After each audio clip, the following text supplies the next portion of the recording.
Iniciamos agora mais uma edição da Janela Internacional. Janela Internacional é um programa da TV Fundação Perseu Abramo, dedicado às questões mundiais, à política externa do governo Lula e à política de relações internacionais do Partido dos Trabalhadores e das Trabalhadoras. Como outras, essa edição tem duas partes. Uma introdução editorial feita por mim, Walter Pomar, diretor da Fundação Perseu Abramo, e em seguida um panorama da situação mundial feito pelo Fábio Alcuri, que também é aqui do Núcleo de Cooperação Internacional da Fundação Perseu Abramo. Aqui no editorial, 3 temas. Primeiro, está acontecendo hoje, no dia da gravação, 21, anteontem, para vocês que vão assistir isso dia 24, no Chile, uma reunião entre presidentes latino-americanos sobre o tema da democracia. E também haverá uma reunião de fundações. Mais notícias sobre esse evento traremos na nossa próxima edição. O segundo tema é a Palestina. Quero ler aqui para vocês a tradução livre que fizemos de uma carta aberta dos presidentes das universidades de Gaza, ou seja, dos reitores das universidades. Nós, os reitores das 3 universidades sem fins lucrativos de Gaza, a Universidade Al-Aqsa, a Universidade Al-Azhar e a Universidade Islâmica, que juntos representam a grande maioria dos estudantes e docentes de Gaza, emitimos esta declaração unificada à comunidade acadêmica internacional em um momento de devastação sem precedentes do ensino superior em Gaza. A guerra genocida em curso por Israel resultou no escolasticídio, uma tentativa sistemática e deliberada de eliminar nossas universidades, sua infraestrutura, corpo docente e alunos. Essa destruição não é colateral.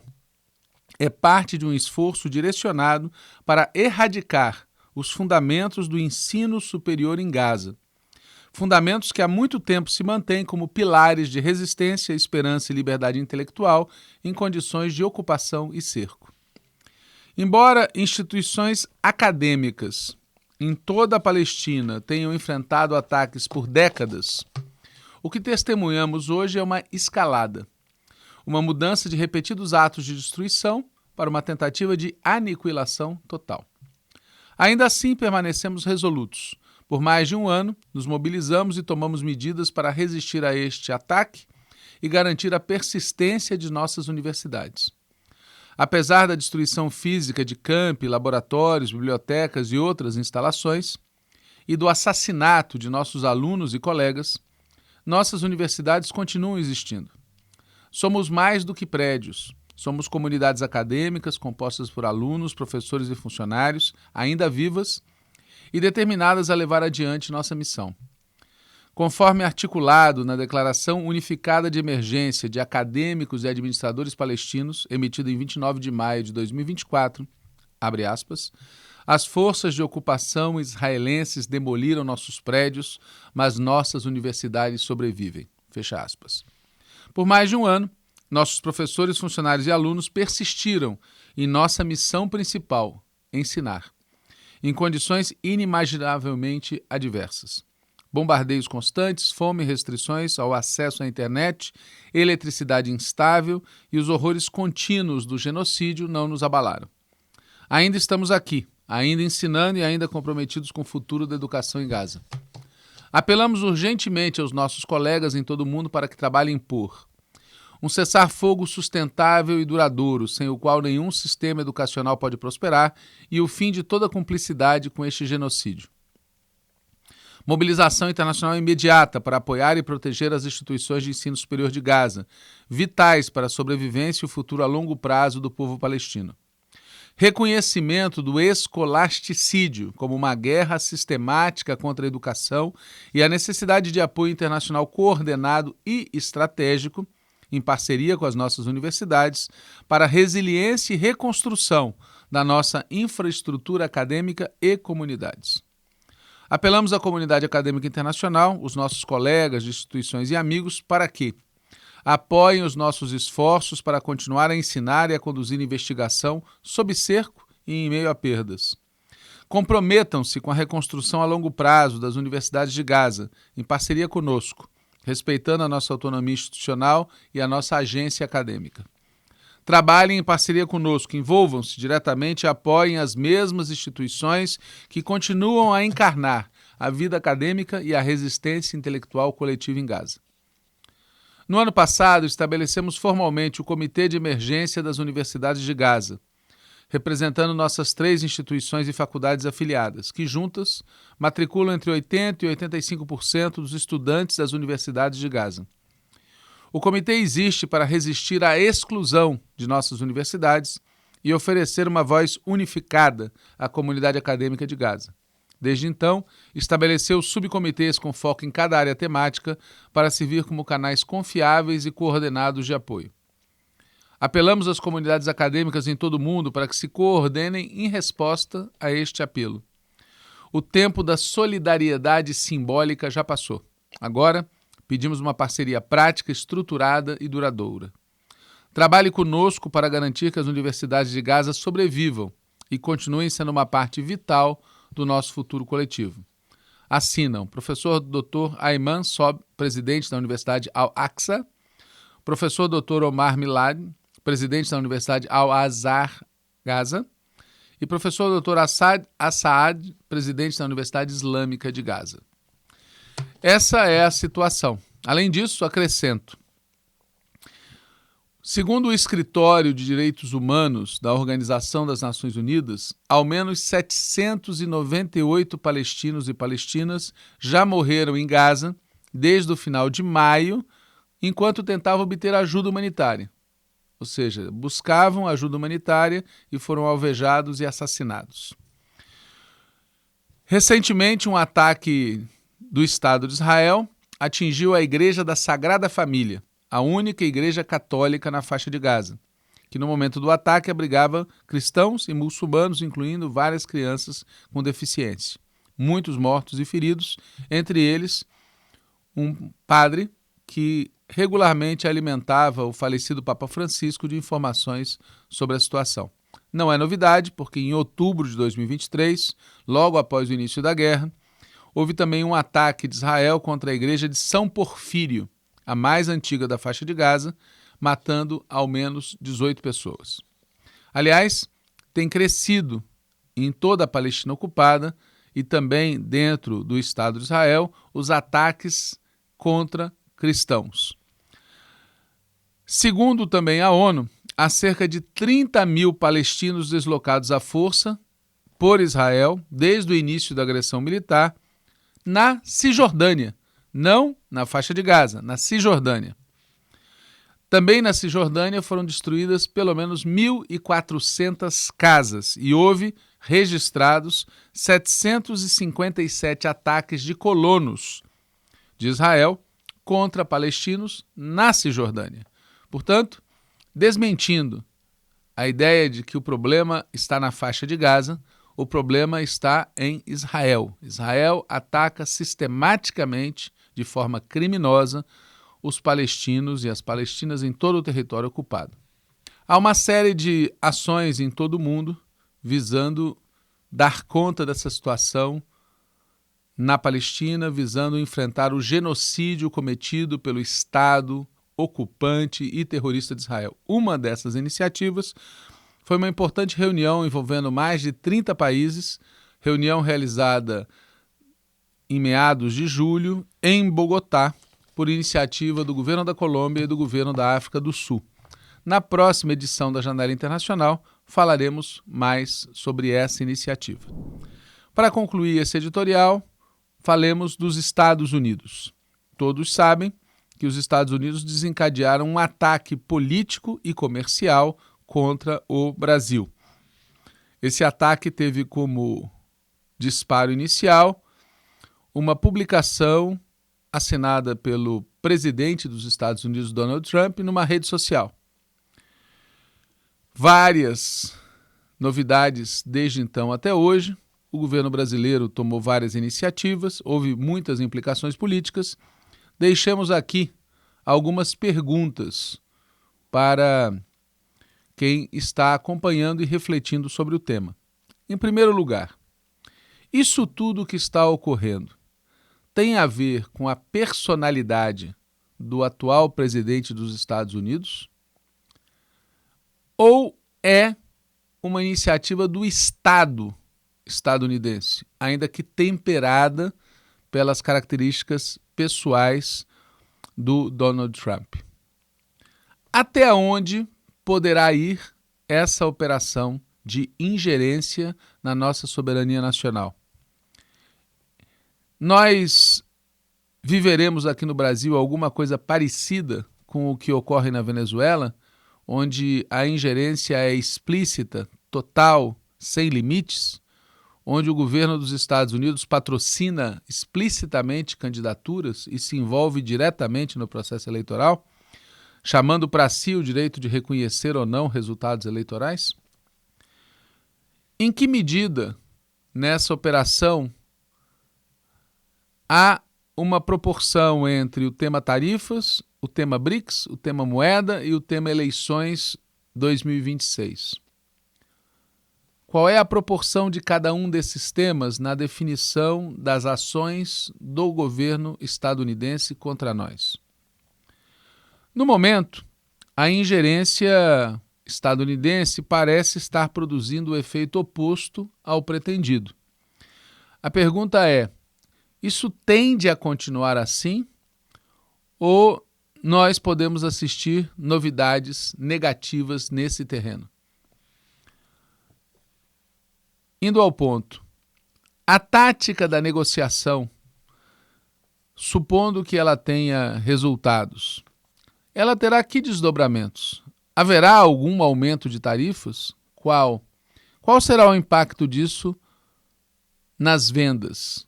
Qual será o impacto disso nos lucros do setor do empresariado envolvido na exportação? Quais os impactos internos disso no nosso país?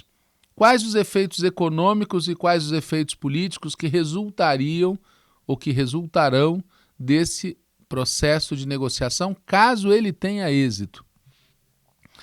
É possível que o governo dos Estados Unidos faça uma manobra política em que, depois de criar imensas dificuldades, ofereça facilidades e as atribua a alguns agentes políticos internos ao país, na expectativa de favorecê-los na disputa política e eleitoral?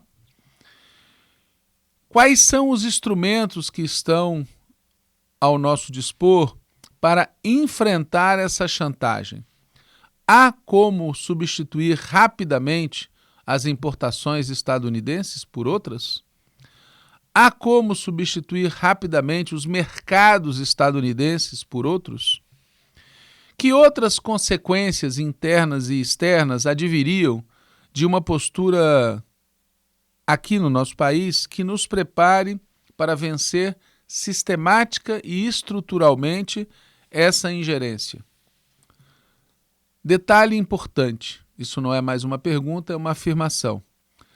A atual postura brasileira, que é muito tranquila, é muito moderada, é vista pelos Estados Unidos e pelo governo Donald Trump como uma postura de enfrentamento. Existe alguma outra política possível para o Brasil, diferente dessa que nós adotamos hoje? Essas são as perguntas que nós deixamos a título de questionamentos para quem estiver disposto a refletir sobre o cenário atual e seus desdobramentos. Fique agora com Fábio Alcuri e um panorama completo da situação mundial. Olá, continuando a gravação do nosso Janela Internacional de hoje, dia 21 de julho, vamos falar sobre o Brasil, onde o Congresso está organizando uma delegação de parlamentares chefiada pelo senador Nelsinho Trade, do PSD do Mato Grosso do Sul, que é o atual presidente da Comissão de Relações Exteriores do Senado. Essa delegação é para ir aos Estados Unidos em setembro e manter contatos com congressistas estadunidenses sobre as tarifas comerciais impostas ao Brasil por Donald Trump. Há articulações para que essa viagem ocorra ainda em julho, antes da entrada em vigor das novas tarifas de 50% aplicadas a produtos brasileiros, no dia 1º de agosto. Mas devido às dificuldades institucionais para uma viagem ainda este mês, é possível que vá um grupo de parlamentares somente para uma missão prévia. No dia 17, Nelsinho Trade teve uma reunião reservada com Gabriel Escobar, encarregado de negócios da Embaixada dos Estados Unidos em Brasília, quem sugeriu, em março, a realização dessa missão parlamentar. Até o momento estão confirmados o próprio senador, Nelsinho Trade, e o deputado Felipe Barros, do PL do Paraná, que é o presidente da Comissão de Relações Exteriores e de Defesa Nacional da Câmara dos Deputados. Ainda serão nomeados mais um senador e um deputado a serem definidos pelas lideranças do Congresso. Esta iniciativa conta com o aval do Palácio do Planalto e do vice-presidente e ministro Geraldo Alckmin.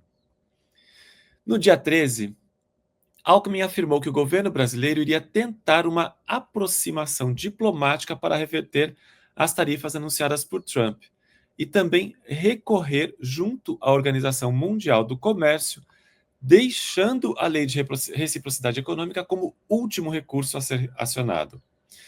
A diplomacia brasileira segue trabalhando por uma saída negociada e, sob comando de Alckmin, o Brasil tem mantido contato com o USTR, o Escritório do Representante de Comércio dos Estados Unidos, e tem agido junto a políticos e empresários estadunidenses. O governo, no entanto, tem dado como certa a cobrança da tarifa, e o núcleo próximo à presidência avalia que dificilmente Trump voltará atrás, como ocorreu antes com China e União Europeia, entre outros casos. Essa interpretação vem dos ataques constantes da Casa Branca ao STF e a revogação de vistos de seus ministros e do Procurador-Geral da República, junto com um discurso em defesa do cavernícola, que levanta o caráter essencialmente político das sanções e uma tentativa de interferência nas eleições presidenciais de 2026. No dia 15, Alckmin comandou uma série de reuniões com representantes da indústria pela manhã e do agronegócio à tarde, buscando alinhar estratégias com o setor privado para uma resposta à ofensiva tarifária de Trump. O Palácio do Planalto quer construir uma reação que envolva não apenas o governo, mas também empresários e entidades civis, para apresentar o embate tarifário como uma questão de Estado, não apenas uma disputa de gestão. No mesmo dia, o governo publicou o decreto que regulamenta a Lei de Reciprocidade Comercial, que autoriza suspender as concessões comerciais de investimentos e de obrigações a países que imponham barreiras unilaterais a produtos brasileiros no mercado global. Esse decreto cria o Comitê Interministerial de Negociação e Contramedidas Econômicas e Comerciais, que será responsável por decidir sobre a aplicação das providências comerciais em resposta às medidas unilaterais de outros países. Em uma carta datada de 12 de junho, o Ministério da Justiça respondeu formalmente a questionamentos feitos pelo Departamento de Justiça dos Estados Unidos sobre o alcance de decisões judiciais brasileiras, deixando claro que decisões judiciais do país são válidas apenas dentro de nosso território. Segundo a carta, as ordens judiciais adotadas dentro do ordenamento jurídico brasileiro são dirigidas a cidadãos brasileiros ou estrangeiros, pessoas físicas ou jurídicas, que estejam fisicamente presentes ou realizem negócios em território brasileiro. Segundo a carta, as decisões judiciais proferidas por tribunais brasileiros visam operar estritamente dentro da jurisdição territorial da República Federativa do Brasil. Essas determinações não devem ser interpretadas como exercendo efeito extraterritorial, nem pretendem impor obrigações a entidades ou indivíduos além dos limites da soberania brasileira. Conforme exposto, essa carta foi enviada antes da carta de Donald Trump de 9 de julho, impondo as tarifas de 50% sobre produtos brasileiros, usando também as decisões do ministro Alexandre de Moraes para justificar a tarifa. Já no dia 13 de julho, a plataforma de vídeos Rumble acionou a Justiça da Flórida, nos Estados Unidos, contra uma decisão de Alexandre de Moraes ordenando o bloqueio de uma conta na rede vinculada a Rodrigo Constantino, numa determinação expedida no dia 11, que exige a remoção do perfil em território brasileiro e o fornecimento dos dados do usuário. A rede Truth Social, ligada a Donald Trump, também assina a ação, que alega violação de soberania dos Estados Unidos e foi transmitida de maneira irregular por e-mail, sem seguir o protocolo legal exigido para a cooperação internacional. Argumenta também que Rodrigo Constantino é cidadão estadunidense e que o fornecimento de seus dados violaria a legislação dos Estados Unidos, e declara que a conta dele se encontra inativa desde dezembro de 2023, e os conteúdos da plataforma estão indisponíveis no Brasil desde fevereiro deste ano, quando Moraes determinou a suspensão completa do serviço em território nacional. A Rumble ainda sugere que a decisão do magistrado é uma retaliação à postura do governo estadunidense, afirmando que a ordem de Moraes foi emitida apenas 2 dias após Trump enviar uma carta formal a Lula, expressando preocupação com o tratamento do Brasil às empresas de tecnologia dos Estados Unidos. Afirma ainda que decisões do STF foram citadas por Trump nessa correspondência, acusando o Brasil de promover ordens que caracterizariam censura à liberdade de expressão de cidadãos dos Estados Unidos. Em entrevista ao jornal Folha de São Paulo, no dia 14 de julho, o deputado autoexilado Eduardo Bolsonaro criticou o governador carioca de São Paulo, Tarcísio de Freitas, por tentar negociar com os Estados Unidos para reverter a tarifa de 50% sobre produtos brasileiros. O estado de São Paulo será um dos mais afetados caso a taxação se torne realidade. O deputado defendeu a taxação e disse: o Tarcísio utilizou os canais errados. O filho do presidente está nos Estados Unidos. O Tarcísio não tem nada que querer costurar por fora uma decisão que provavelmente vai chegar a mais um acordo caracol. O Tarcísio tem que entender que o filho do presidente está nos Estados Unidos e tem acesso à Casa Branca. A licença de Eduardo Bolsonaro venceu neste 20 de julho, mas ele já afirmou que não renunciará ao cargo e que seguirá no mandato por pelo menos mais 3 meses. Segundo o regimento interno da Câmara de Deputados, Eduardo pode ter seu mandato cassado por faltas se não retornar ao Brasil. Vamos deixar claro, Eduardo Bolsonaro não é filho de presidente, mas de ex-presidente, e não tem mandato para representar o Brasil no exterior. No momento, ele está sendo investigado no STF por sua atuação junto ao governo estadunidense para promover uma retaliação ao Brasil e aos ministros do STF, buscando barrar a ação penal sobre tentativa de golpe em 8 de janeiro de 2023, que tem o cavernícola, seu pai, como réu.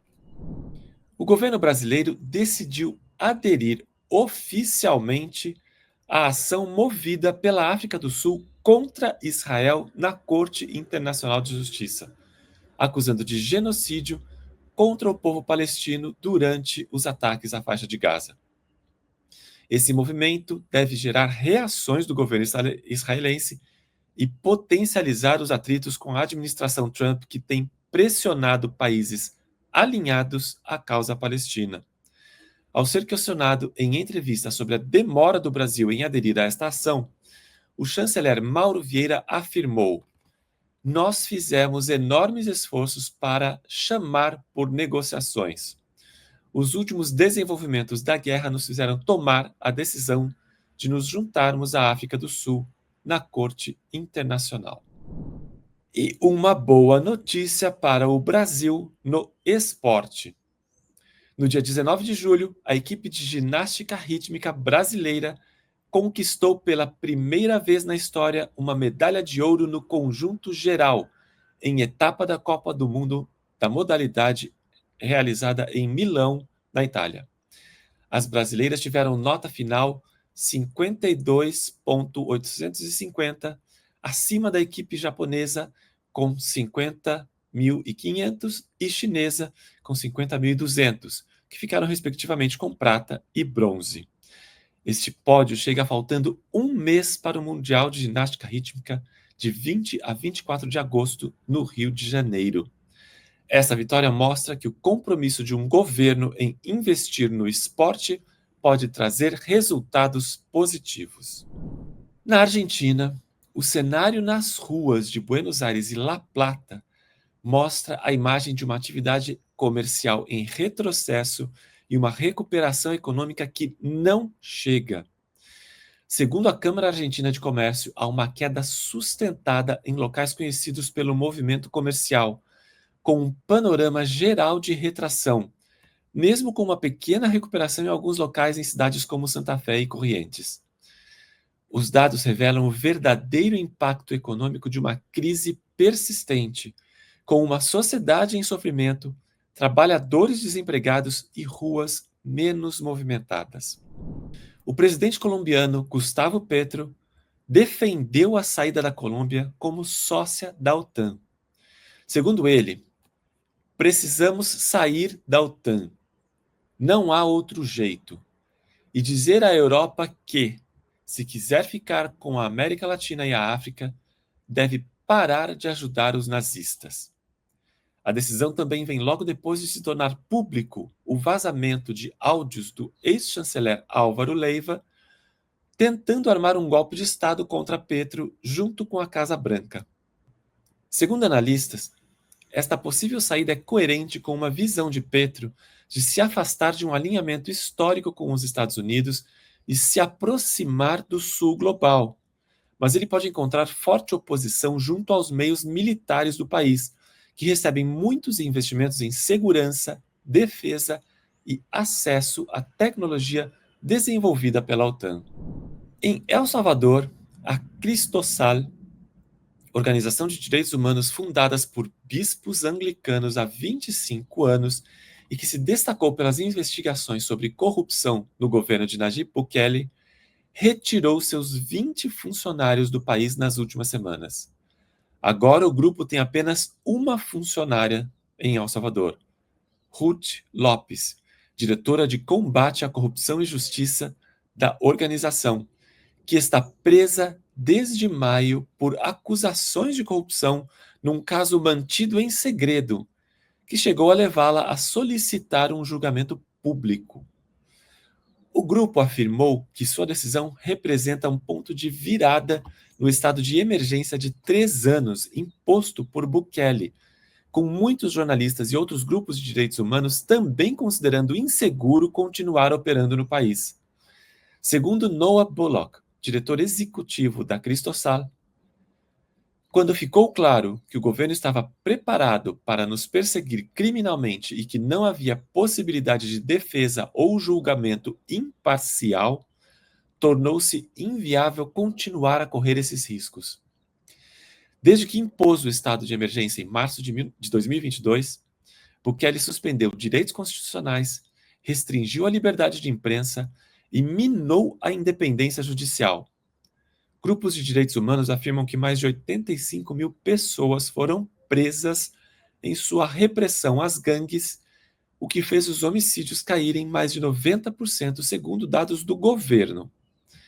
Apesar das críticas internacionais, Bukele continua extremamente popular em El Salvador, com um índice de aprovação de quase 85%, mas quase 60% dos entrevistados disseram ser muito provável que uma pessoa ou instituição sofra consequências negativas por expressar críticas ao presidente ou ao governo.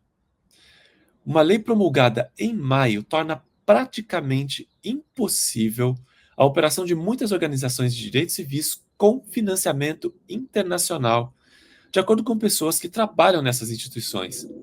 Essa lei exige que indivíduos e organizações que recebam financiamento internacional se registrem como agentes estrangeiros e imponham um imposto de 30% sobre todas as transações financeiras que envolvam fundos estrangeiros. O não cumprimento da lei pode expor os grupos a processos criminais sob as leis de combate à lavagem de dinheiro. Em seu discurso à nação em junho, Bukele dedicou uma parte significativa do tempo para criticar jornalistas e grupos de direitos humanos, que, segundo ele, recebem milhões por ano para disseminar miséria e violência. Voltando a Beth Lopes, sua prisão marcou uma escalada significativa nos ataques de Bukele aos seus críticos, afirmam grupos de direitos humanos. Desde maio, cerca de 60 advogados e ativistas de direitos humanos fugiram, de acordo com a advogada salvadorenha de direitos humanos, Ingrid Escobar, que deixou o país após o que descreveu como uma campanha de perseguição policial. Ao menos 40 jornalistas também deixaram o país desde maio devido a essa perseguição, à vigilância e ao medo de prisão iminente, de acordo com a Associação de Jornalistas de El Salvador. No mês passado, as autoridades prenderam o advogado constitucionalista Henrique Anaya, sob a acusação de lavagem de dinheiro. Ele é um crítico ferrenho do presidente e chamou Bukele de ditador ao vivo na televisão. Assim como Lopes, o caso de Anaya segue em segredo de justiça e um juiz ordenou que ele permaneça preso enquanto o processo segue. Bullock, da Cristosal, disse que Bukele foi encorajado por sua aliança com o presidente Trump e o acordo firmado em março para abrigar venezuelanos deportados dos Estados Unidos, ilegalmente, e sua prisão na prisão de segurança máxima, Secot.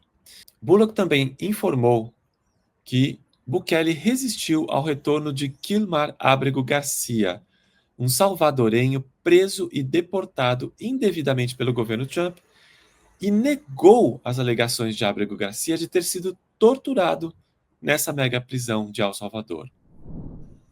O governo equatoriano anunciou no dia 14 que está organizando o referendo que, segundo a porta-voz do governo, Carolina Jaramillo, incluirá entre 6 e 8 questões, sendo dadas como certas as questões instalação de bases militares estrangeiras e financiamento partidário. Outras relacionadas à produtividade, geração de empregos e segurança jurídica ainda estão sob análise. O presidente Daniel Noboa quer realizar esse referendo até o final deste ano. Em 3 de junho, a Assembleia Nacional aprovou a reforma do artigo 5º da Constituição, abrindo caminho para a instalação de bases militares estrangeiras no Equador, que seria aprovada ou rejeitada nesse referendo. E no dia 16, sindicatos e organizações estudantis foram às ruas para pedir a revogação de uma série de leis aprovadas pela Assembleia Nacional, com medidas que afetam a saúde pública e podem colocar em risco os empregos de 635 mil servidores públicos. Atacam a proteção de dados pessoais ao permitir que serviços de inteligência peçam informações às operadoras de telefonia sem ordem judicial e propõem reformas do judiciário, mudanças nas compras públicas e aumenta as penas para adolescentes, que poderão ser julgados como adultos. No México, a presidenta Claudia Sheinbaum rebateu as insinuações de Trump de que o país não fazia o necessário para combater o tráfico de fentanil, feitas quando Trump anunciou a tarifa de 30% sobre produtos mexicanos a partir de 1º de agosto. Ela pediu que os Estados Unidos fizessem sua parte para prender traficantes de drogas em seu próprio território e impedir o fluxo de armas para o sul através da fronteira com o México. Também chamou a atenção ao problema de consumo de drogas dentro do território estadunidense e disse que, enquanto a Casa Branca não reconhecer esse problema, nada vai mudar. Aproveitou para dizer que os dois países estavam próximos de um acordo sobre segurança, mas que qualquer decisão não envolveria a entrada de forças de segurança estadunidenses em território mexicano. Segundo suas palavras, coordenação, colaboração, mas não subordinação. No Panamá, a ministra do Trabalho, Jaqueline Munhoz, anunciou no dia 17 uma demanda para dissolver o Sindicato Nacional dos Trabalhadores da Construção e Indústria Relacionadas, a Suntrax, na sigla original, uma instituição que está sob perseguição política por liderar protestos contra o governo de Raul Mulino. Segundo a ministra, as autoridades judiciais irão avaliar essa decisão, que é baseada em supostas irregularidades cometidas pelo sindicato. Após reconhecer essa demanda, o advogado da Suntrax, Antônio Vargas, disse que estavam tomando conhecimento dela por meio da imprensa e que não haviam conseguido acessar o processo. Também argumentou que a decisão da ministra demonstra que o governo persegue politicamente um sindicato forte e economicamente autônomo com consciência de classe. O governo venezuelano acusou o presidente salvadorenho Nayib Bukele de violações em série dos direitos humanos. Para o presidente Nicolás Maduro, El Salvador foi marcado por violações em série de direitos humanos contra o povo salvadorenho e, agora, o sequestro e a prisão de 252 venezuelanos sem direito a julgamento, defesa ou visita familiar. O procurador-geral da Venezuela, Tarek William Saab, esclareceu que os 252 venezuelanos não foram deportados, porque um processo de deportação envolveria julgamento e retorno ao país de origem. No caso que está ocorrendo agora nos Estados Unidos, os venezuelanos são tomados de assalto em suas casas ou locais de trabalho e mesmo em público e depois transportados ilegalmente. Mas em 18 de julho, o governo da Venezuela recebeu esses 252 venezuelanos, cuja libertação foi possível graças a um acordo de intercâmbio de prisioneiros com os Estados Unidos, que proporcionou o retorno de cidadãos estadunidenses condenados por crimes contra a segurança nacional venezuelana.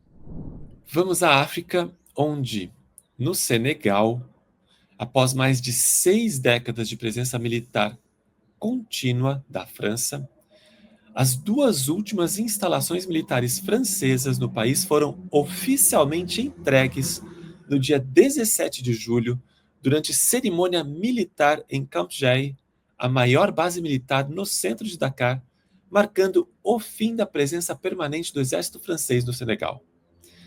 Este acampamento, localizado no coração da capital, era a maior das 6 bases militares francesas restantes em Dakar e também foi a última base militar francesa na África Ocidental a fechar, juntamente com outra localizada no aeroporto da cidade. Para o Senegal, esta partida marca o fim da presença permanente do exército francês no país desde a era colonial. O comércio exterior chinês manteve crescimento constante durante o primeiro semestre de 2025, apesar das tarifas impostas pelos Estados Unidos, de acordo com dados oficiais divulgados no dia 14 de julho pela Administração Geral das Alfândegas, ou GAC. Durante janeiro até junho, o valor total das importações e exportações atingiu pouco mais de 3 trilhões de dólares, um aumento anual de 2,9%, com as exportações crescendo 7,2%, mas as importações diminuindo 2,7%. Apesar dessas conquistas, Wang Linjun, diretor da GAC, reconheceu que o unilateralismo e o protecionismo global seguem crescendo, e o ambiente externo está cada vez mais complexo e incerto. No mesmo período, o PIB chinês teve um aumento de 5,3%, sobretudo devido ao aumento do consumo interno.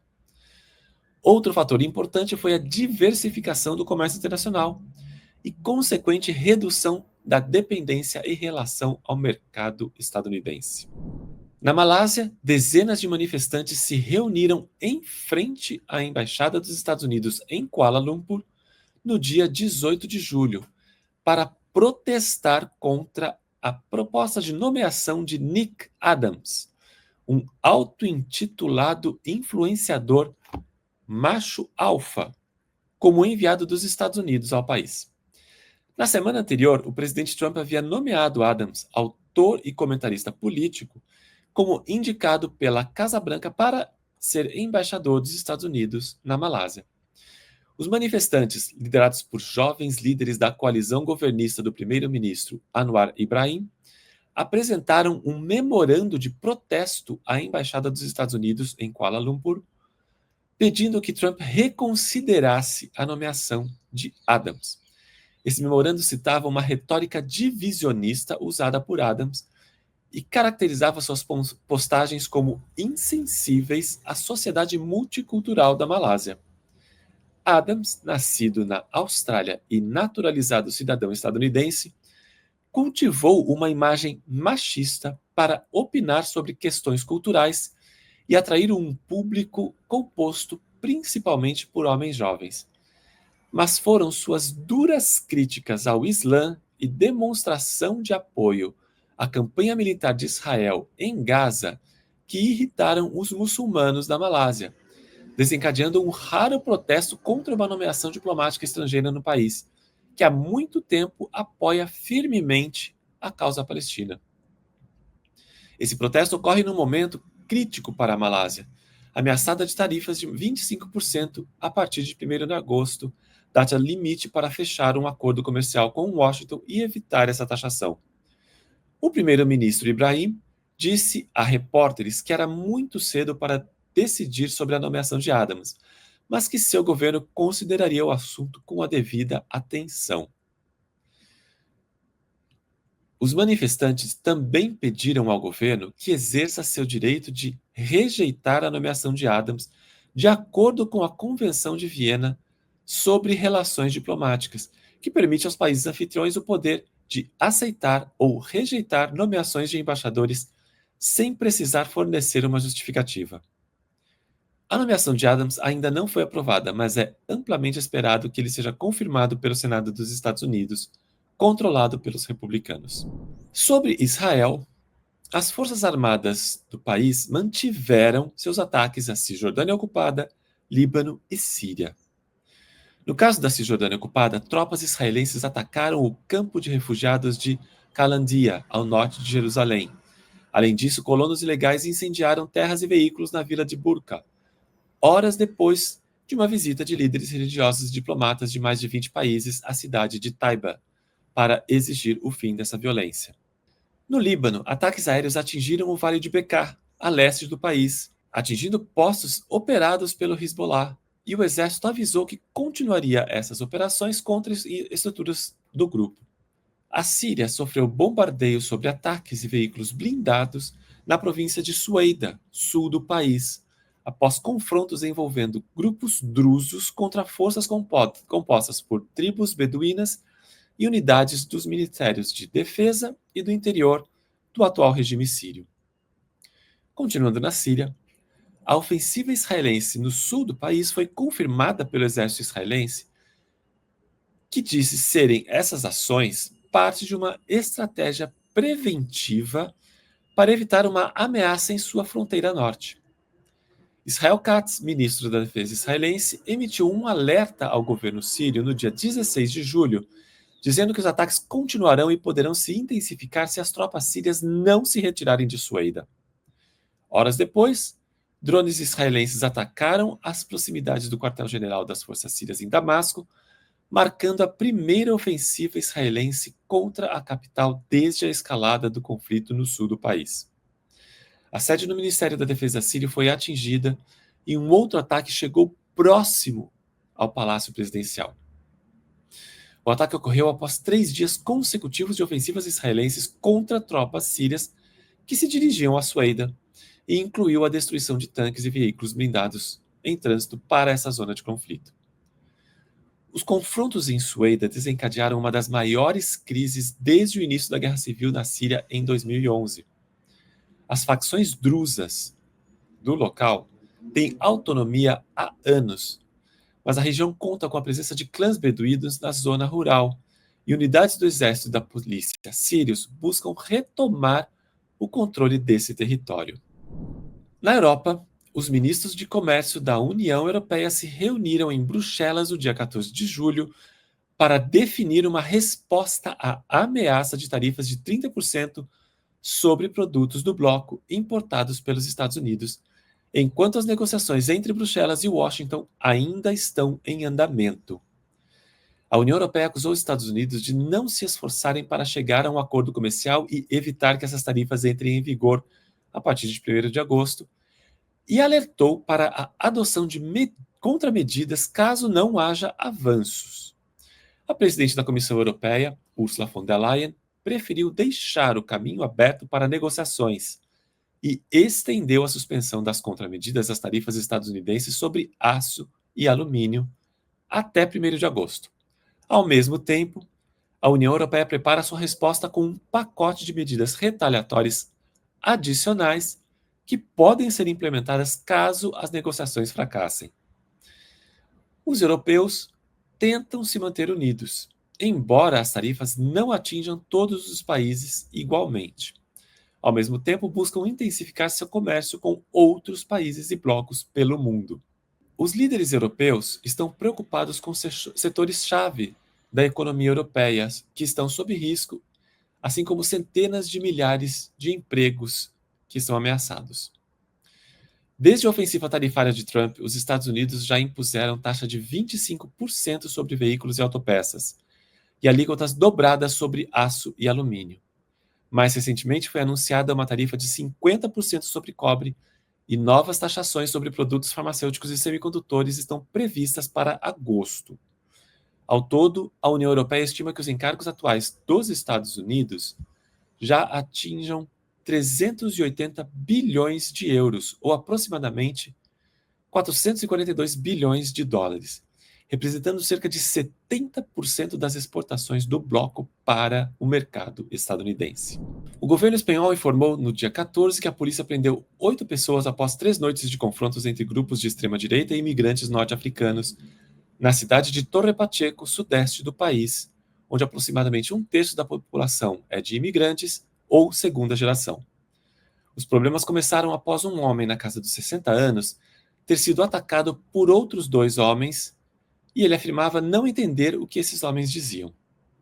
2 suspeitos foram detidos e, além destes, 5 espanhóis e um homem de origem norte-africana foram presos por agressão, desordem pública, crimes de ódio ou danos à propriedade. A região de Torre Pacheco conta com muitos trabalhadores imigrantes na agricultura, um de seus pilares econômicos. Fernando Grande Marlaska, ministro do Interior, disse numa entrevista que a violência anti-imigração estaria sendo alimentada pelo partido de extrema-direita Vox e seu líder Santiago Abascal, que associam falsamente a criminalidade com a imigração. Líderes da comunidade marroquina em Torre Pacheco fizeram um apelo por mais calma e pediram aos membros mais jovens da comunidade para ficar em casa. Sobre a Rússia, seguindo a mesma linha adotada contra a China, mas de forma mais explícita em sua estratégia, Donald Trump disse no dia 14 que poderia impor tarifas de 100% sobre produtos russos extensíveis a seus parceiros comerciais, caso Vladimir Putin não chegasse a um acordo sobre a Ucrânia dentro de um prazo de 50 dias. Essa ameaça foi feita durante o encontro de Trump com o chefe da OTAN, o neerlandês Mark Rutte, quando ambos anunciaram um novo plano para rearmar a Ucrânia. Trump também ameaçou impor uma tarifa secundária a países que comercializassem com a Rússia, atingindo diretamente os países do BRICS, que já haviam sido ameaçados com tarifas mais altas caso se alinhassem em planos para desafiar a hegemonia dos Estados Unidos. Na Ucrânia, o presidente Volodymyr Zelensky propôs no dia 14 de julho nomear sua atual ministra da Economia, Yulia Sviridenko, como primeira-ministra numa das mudanças políticas mais significativas desde o início do conflito com a Rússia. O atual primeiro-ministro, Denis Shmyhal, assumiria como ministro da Defesa. Sviridenko é uma pessoa de confiança e com experiência para exercer um cargo em meio à guerra. Ela é vice-primeira-ministra e foi nomeada ministra da Economia alguns meses antes do início do conflito. Em seu currículo está o acordo de minerais com os Estados Unidos e o fato de ser uma interlocutora reconhecida pela Casa Branca. Também é próxima de Andriy Yermak, tido como o poderoso chefe de gabinete do presidente Zelensky.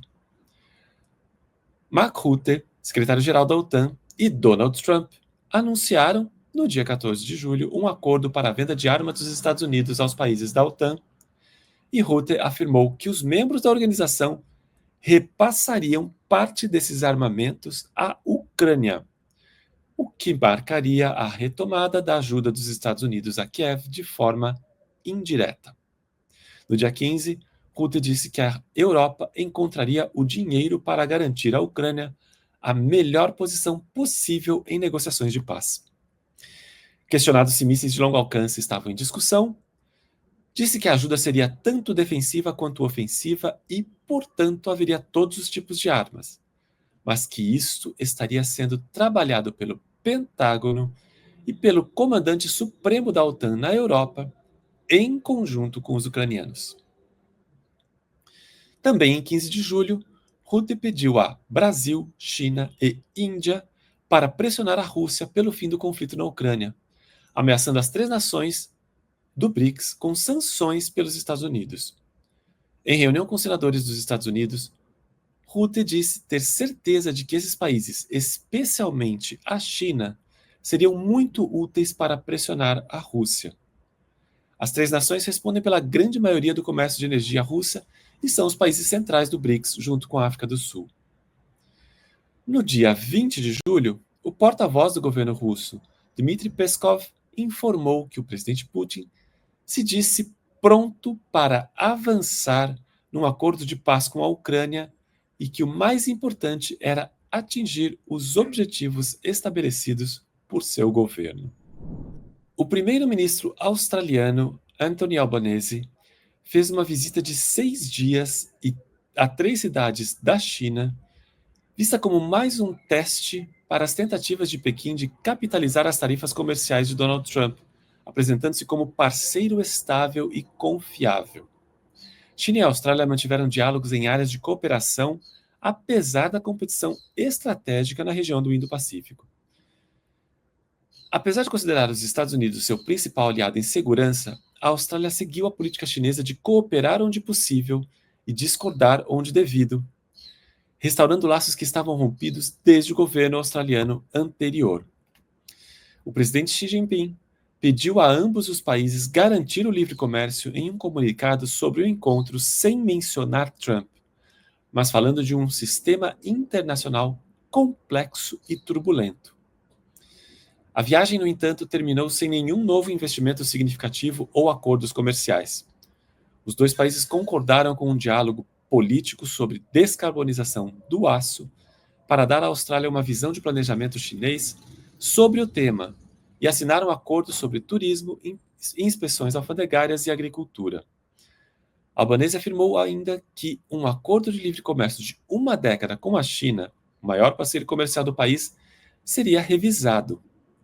Antes da visita, a China sinalizou estar aberta a uma cooperação mais profunda, mas qualquer cooperação provavelmente será limitada pelas preocupações de longa data da Austrália em relação ao aumento do poder militar chinês.